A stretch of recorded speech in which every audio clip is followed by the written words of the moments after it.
Hey guys, January 17th, 2011.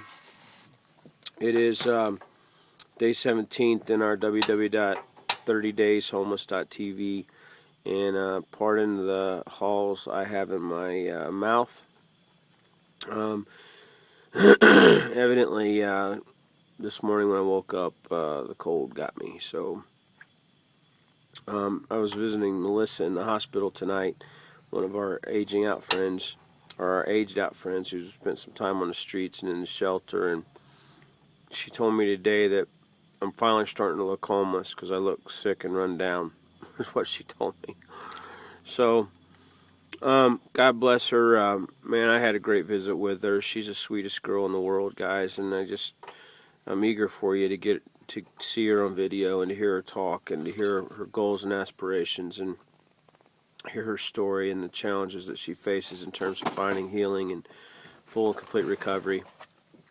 Many of you out there, and I know that Jesus can come into some of the most horrible situations, and He can speak truth, and He can save, and not only save, but He can deliver. And what was probably the most impactful thing that happened today for me was praying with Melissa. Tonight, she prayed with me in the hospital, and she said she wanted to ask Jesus into her heart and life. And man, there's nothing more precious than that. It was a beautiful thing, and man, they're looking to us. These kids are looking to us for help. It's a little bit overwhelming. Josh and Elizabeth, our friends that we found in a tent, and right now having temporary, very temporary housing, and it's running out, by the way.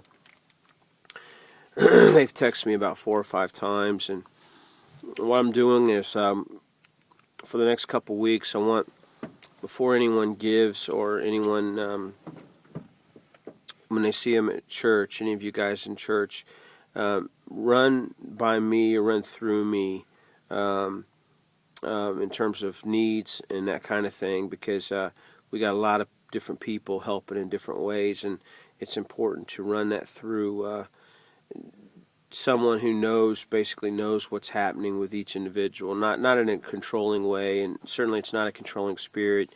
I just want to make sure that we're giving a hand up and not a hand out, you know.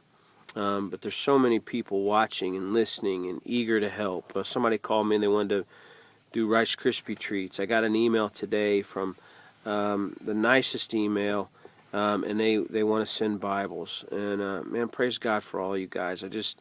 I'm so thankful. Melissa was led to the Lord today. She also shared with me more of her story.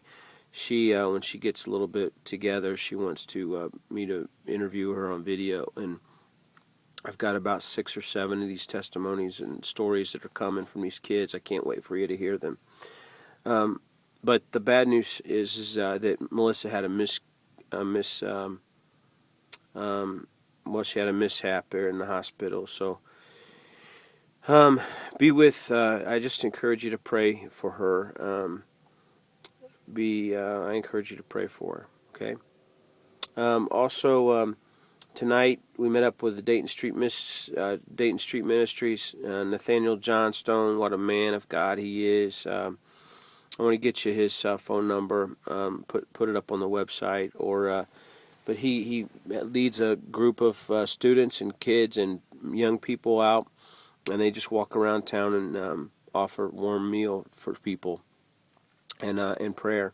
Tonight, Brad and I met with him, and we also took Joe with us, and we went back to where this one guy, he basically sleeps in the woods, and he made what do you call it, Brad?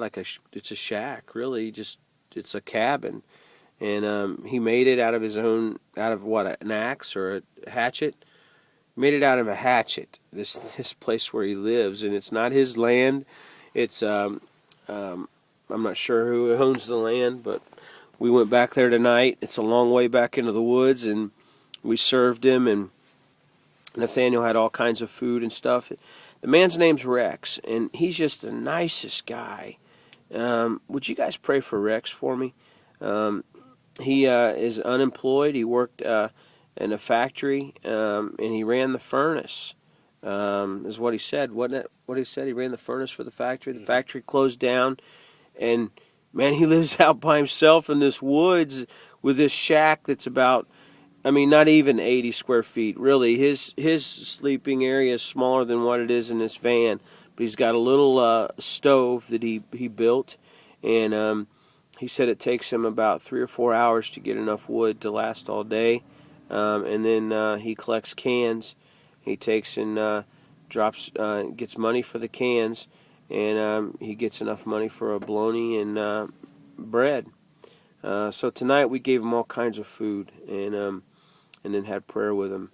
Just a neat guy. His name is Rex. I don't know if he would be inclined for an online video or not. I'm going to try to build a relationship with him. His walk from church will be about 15 minutes. Anyways, be in prayer for Rex. I'm excited to get to know this guy more. But that's all I have for you tonight. Be in prayer for these kids.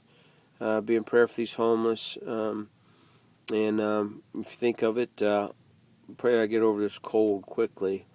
So, day 17, thanks for watching. Have a great night.